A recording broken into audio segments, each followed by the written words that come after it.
Assalamualaikum warahmatullahi wabarakatuh.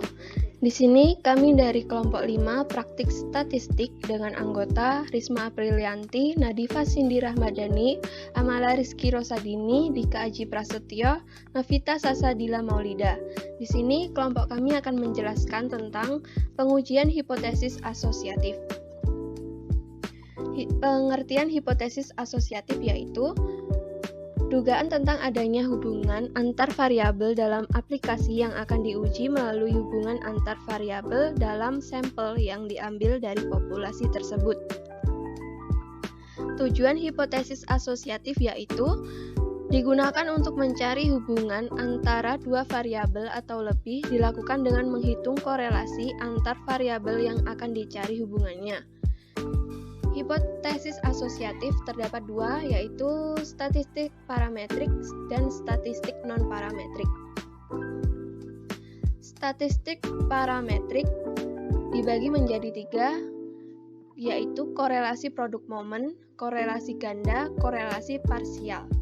Korelasi produk momen digunakan untuk mencari hubungan dan membuktikan hipotesis hubungan dua variabel bila data kedua variabel berbentuk interval atau rasio dan sumber data dari kedua variabel tersebut adalah sama. Korelasi ganda, angka yang menunjukkan arah dan kuatnya hubungan antara dua variabel independen atau lebih secara bersama-sama dengan satu variabel dependen. Korelasi parsial digunakan untuk menganalisis pengaruh atau hubungan antara variabel independen dan dependen di mana salah satu variabel independennya dibuat tetap atau dikendalikan.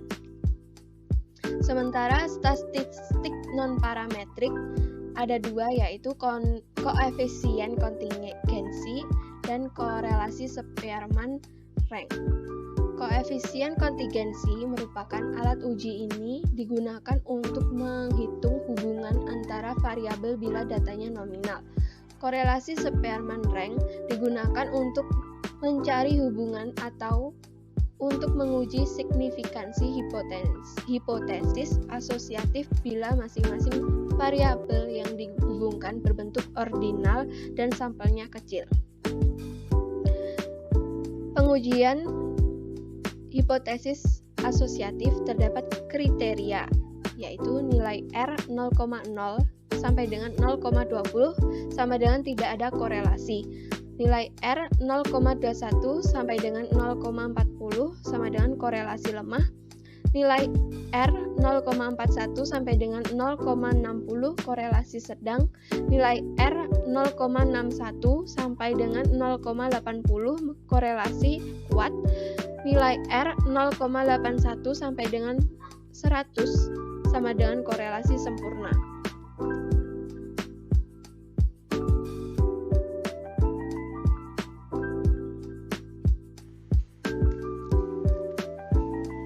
Selanjutnya yaitu statistik parametrik. Di sini kami menggunakan korelasi produk momen sebagai contohnya.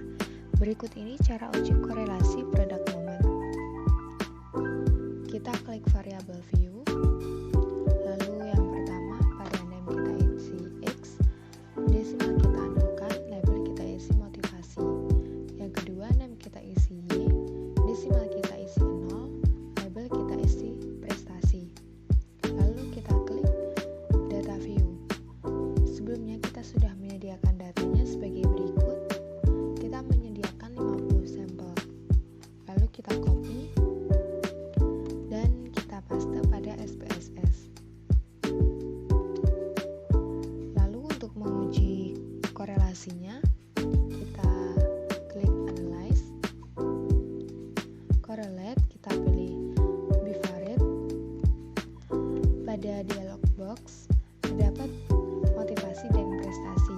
Ini kita pindah ke variabel box sebelah kanan. Lalu kita centang percent, T-Thailand, dan flag significant correlation. Kita pilih OK. Setelah itu akan muncul hasil analisis seperti ini.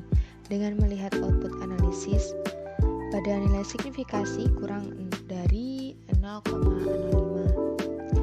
maka dapat dikatakan bahwa adanya hubungan antara motivasi dan prestasi. Dan pada output tersebut ternyata datanya kurang dari 0,05. Sehingga dapat dinyatakan adanya hubungan yang positif karena nilai present correlation ini positif.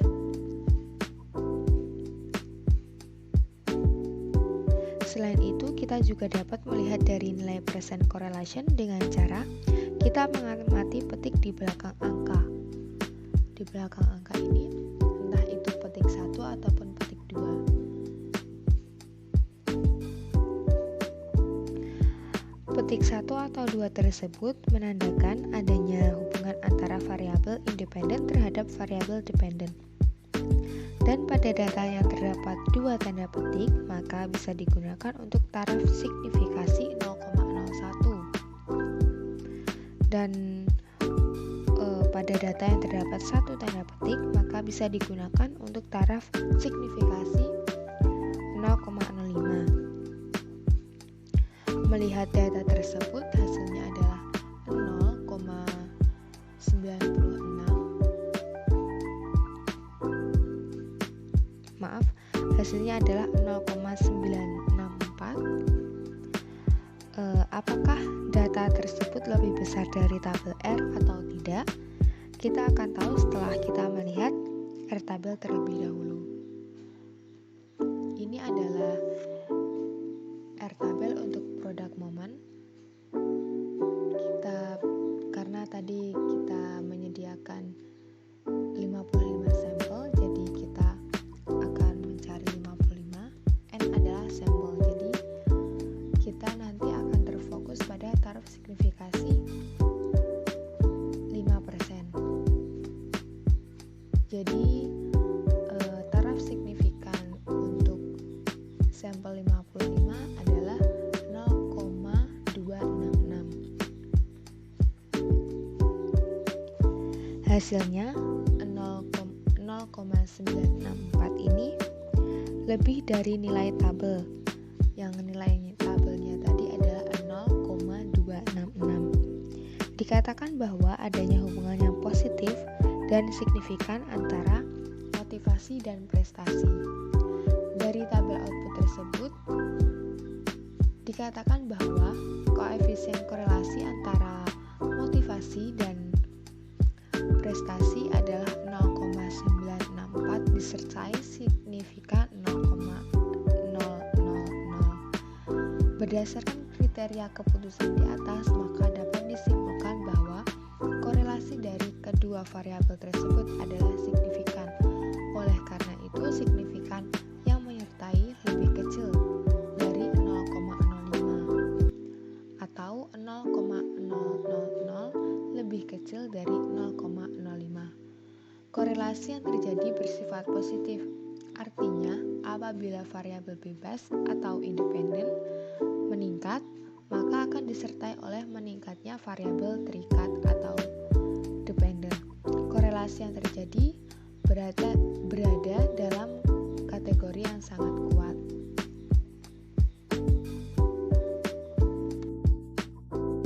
Selanjutnya yaitu statistik non-parametrik. Di sini kami menggunakan korelasi Rang-Sperman. Nah, berikut ini cara uji analisis korelasi Rang-Sperman. Yang pertama, kita pilih variabel view. Pada name, kita isi dengan X. Kemudian pada label, kita isi dengan kualitas produk. Dan pada measure, kita pilih yang nominal. Dan yang kedua, Y. Pada label, kita isi dengan kepuasan produk. Dan pada measure, kita pilih yang nominal. Kemudian, kita pindah ke data view. Nah, cara menghitung yaitu kita klik analyze, kemudian correlate, kita pilih yang bivariate. Kemudian pada kotak dialog bivariate correlation terdapat 2 data. Nah, kedua data ini kita pindahkan semua ke kanan.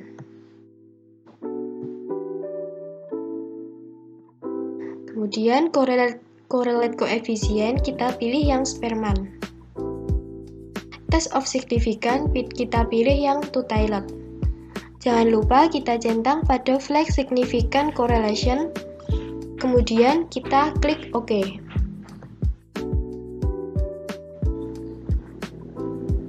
Nah, setelah itu kita dapat melihat hasil outputnya. Jadi yang pertama kita lihat yaitu hasil signifikansinya. Nah, di sini apabila nilai signifikansinya kurang dari 0,05 maka berkorelasi.